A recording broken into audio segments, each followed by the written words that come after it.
আসসালামু আলাইকুম সবাইকে। আজকে আমি ইলিশ মাছের ফুলকা ভর্তা করব। এখানে আছে ফুলকা, ঠোঁট আর চাপা। এখন এর মধ্যে দিয়ে দেব লবণ, ধনিয়া গুঁড়া আর হলুদ গুঁড়া। যেহেতু আমি এখানে শুকনা মরিচ দিব, আস্ত শুকনা মরিচ দিব, তার জন্য মরিচের গুঁড়াটা ব্যবহার করব না। শুকনো গুঁড়া মশলাগুলোকে দিয়ে ভালোভাবে মাছটাকে মেখে নেব।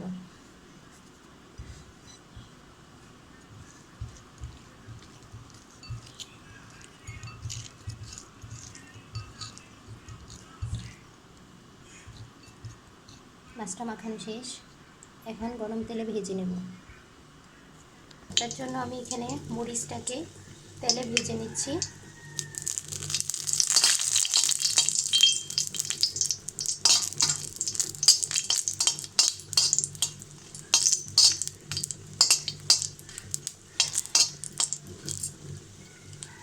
মরিচগুলো ভাজা হয়ে গেছে, এখন তুলে নেব। এখন দিয়ে দেবো কয়েক পিস রসুনের কোয়া। রসুনটাকে আমি ভেজে নেব।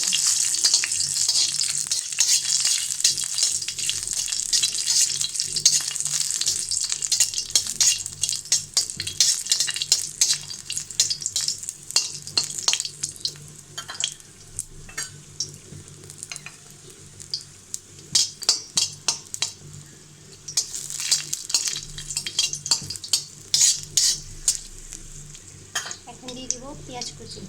আমি এখানে পেঁয়াজ কুচিটা দেবো।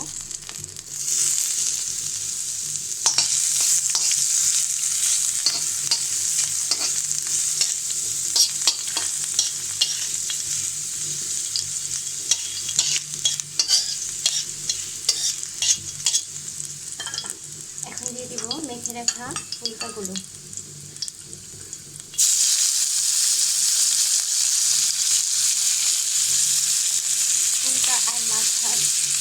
ফুলকা আর চাপাগুলোকে আমি ভালোভাবে মচমচে করে ভেজে নেব। পেঁয়াজগুলো উঠিয়ে নেব। ফুলকাগুলোকে আমি উল্টে পাল্টে মচমচে করে ভেজে নেব। পেঁয়াজটা কিন্তু আমি উঠাইনি, তাই তাপেই পেঁয়াজটা সিদ্ধ হতে থাকবে।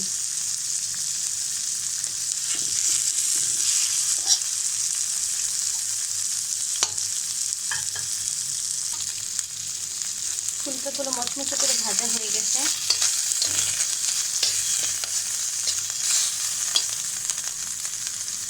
দেখতে পাচ্ছেন। এখন আমি ফুলকাগুলোকে তুলে নেব। আর যে পেঁয়াজটা রাখা আছে সাইডে, এখানে তেলের সাথে পেঁয়াজটাকে ভেজে নেব।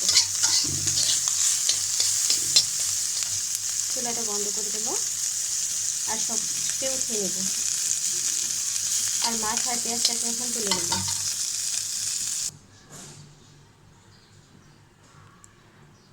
সব কিছু আমি তুলে নিয়েছি একটা প্লেটে। এখন আমি সমস্ত উপকরণ শিলপাটায় বেটে নেব। আর মাছটাকে অবশ্যই শিলপাটায় মিহি করে বাটতে হবে। বেটে আপনাদেরকে দেখাচ্ছি। এখন আমি ভর্তাটা শিলপাটায় বেটে নেব। তার জন্য এখানে 2টা শুকনো মরিচ নিয়েছি আর দিয়ে দিয়েছি লবণ। এখন লবণ আর শুকনো মরিচটাকে ভালোভাবে বেটে নেব। এখন দিয়ে দিব বেজে রাখা ফুলকাগুলো।